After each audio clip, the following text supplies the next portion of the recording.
ልክ 9ኛ እና 10ኛ ክፍል ደግሞ ስገባ ጎረመስኩ። የዛች የትምህርት የምትወደው ልጅ ምናምን ዲስትራክሽን እየተፈጠረ መጣ። በትምህርቴም የነበረኛ ጎበዝ የምትባለው ልጅ ትንሽዬ እየቀነስኩኝ ከቶፕ 3 ቶፕ 10 ውስጥ ቶፕ 5 ውስጥ መግባት ጀመርኩኝ ማለት ነው። እንደዛ ባለበት ሰዓት 9 እና 10th ግሬድን ጨርሼ 11th ግሬድ ግን ስገባ ሌላ ትምህርት ቤት ነው የገባሁት። ሌላ ጓደኞቼ ጋራ ሌላ ህይወት፣ ሌላ ሰፈር፣ አዲስ ማንነት።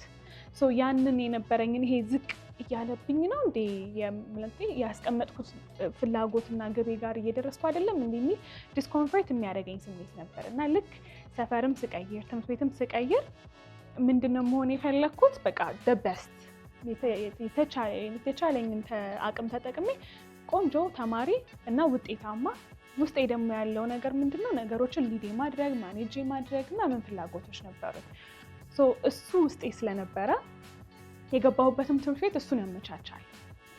እንግሊዝኛ በጣም ጎበዝ እንድንሆን፣ ኮንፊደንስ እንድንሆን፣ በጣም ብዙ ነገር እንድንሆን እድሎቹ ነበሩ።